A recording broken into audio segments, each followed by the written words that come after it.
बिस्मिल्लाहिर्रहमानिर्रहीम। शाहिद महमूद एडवोकेट हाजिर खिदमत है। उम्मीद है आप सब खैरियत से होंगे। आज एक latest judgment honourable supreme Court की इंक्वायरी प्रोसीडिंग से बाबत बड़ी अहम जजमेंट और इसमें बहुत सारे प्रिंसिपल इंक्वायरी की बाबत अपहोल्ड हुए, डिस्कस करेंगे, साइटेशन भी बताएंगे, जजमेंट की कॉपी भी अगर आपको चाहिए होगी वो भी प्रोवाइड करेंगे। वीडियो को एंड तक देखें और हम एंड पे जो इसका बेसिक कंक्लूजन है शॉर्टली चंद मिनट में वीडियो के एंड पे बयान करेंगे। उससे पहले फैक्ट्स बयान करेंगे, सो वीडियो को एंड तक देखें और चैनल को सब्सक्राइब करना मत भूलें। विदाउट वेस्टिंग फर्दर टाइम हम टॉपिक की तरफ बढ़ते हैं। साइटेशन नोट फरमा लें 2023 SCP पेज 36 और ये इंक्वायरी से बाबत जजमेंट है। Their lordship mister justice Jamal Khan Mandokhel, mister justice Mohammad Ali Mazahir, mister justice Syed Hasan Azhar Rizvi sahab ने इस अपील का डिसीजन किया। ये CA नंबर है 33K/2018।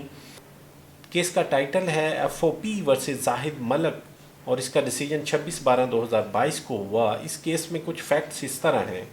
FBR का एक एम्प्लॉय है और उसको डिसमिसल फ्रॉम सर्विस हो जाती है और वो after adopting departmental proceedings departmental appeal file करता है, वो रिजेक्ट होती है। उसके बाद वो फेडरल सर्विस ट्रिब्यूनल में अपनी अपील फाइल करता है। अपील नंबर होती है 191 ऑफ K CS 2015 और इस अपील में उसकी जो मेजर पनिशमेंट है डिसमिसल फ्रॉम सर्विस की, वो कन्वर्ट करके major punishment of stoppage of 1 increment for a period of 1 year कर दी जाती है और इसको डिपार्टमेंट ऑनरेबल सुप्रीम कोर्ट में प्रेजेंट CA में असेल करता है। इसमें लीव टू अपील ग्रांट हो जाती है, दूसरी पार्टी अपीयर होती है।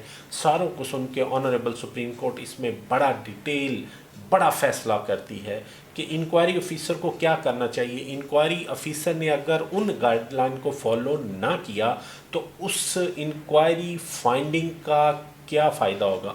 इस जजमेंट में ऑनरेबल सुप्रीम कोर्ट ने कुछ गाइडलाइन भी दी और ये भी कहा कि डिपार्टमेंट को इस बाबत गाइडलाइन नोटबुक एक फ्रेमवर्क तैयार करके पब्लिश करना चाहिए और जितने भी इंक्वायरी ऑफिसर्स हैं उनको इस बाबत ट्रेनिंग दे देनी चाहिए। ऑनरेबल सुप्रीम कोर्ट ने ये भी कहा कि अगर किसी इंक्वायरी में सिंपल इंक्वायरी ऑफिसर ये लिख देता है कि आपके अगेंस्ट ये चार्ज है, उसका डिफेंस लिख देता है और एंड पे अपनी सिर्फ फाइंडिंग में उसको गिल्टी डिक्लेयर कर देता है, तो ये सफिशेंट इंक्वायरी नहीं है। उसको इस बाबत हर फैक्ट्स को प्रूव भी करना है, क्रॉस एग्जामिनेशन का राइट भी देना है, जो रिक्वायरमेंट नेचुरल जस्टिस की हैं वो भी पूरी करनी है, उसकी कोसाई जुडिशल पावर्स हैं उसको भी एक्सरसाइज कर सकता है।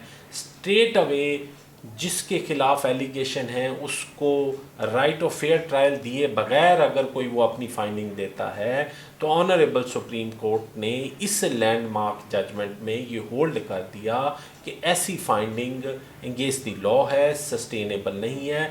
तो दुरुस्त तौर पे फेडरल सर्विस ट्रिब्यूनल ने जो एम्प्लॉई के हक़ में डिसीजन किया है वो दुरुस्त तौर पे किया है और इसके कुछ पैराजात हम आपकी गोश गुजार करेंगे। स्क्रीन पे हम उन पैरों को भी आते हैं जिसमें ऑनरेबल सुप्रीम कोर्ट ने अपनी verdict the.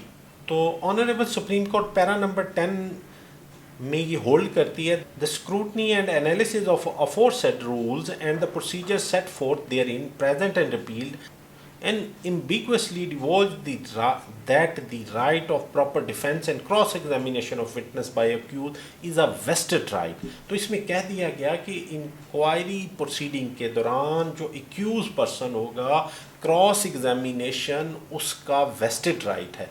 Weather the evidence is trustworthy or inspiring confidence could only be determined with the tool and measures of cross examination। Again cross examination की जो अहमियत है उस पे ऑनरेबल सुप्रीम कोर्ट ने कहा कि वो बहुत ज़रूरी है।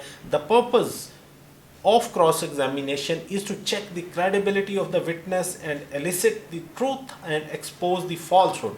When the statement of witness is not subject to cross examination, its evidentiary value cannot be acquitted and censurized with such statement that was made subject to cross examination, which is not a mere formality but it's a valuable right of bring the truth out.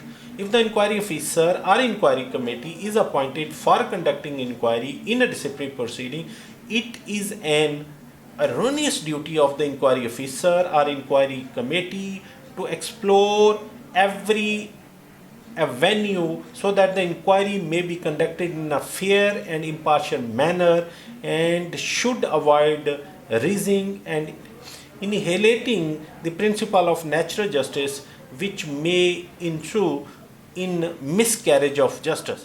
تو آج تک کے لیے اتنا ہی. میں شاہد Mahmood advocate کو اجازت دیجیے. دعا میں یاد رکھیے, اپنا خیال رکھیے. اللہ نگہبان.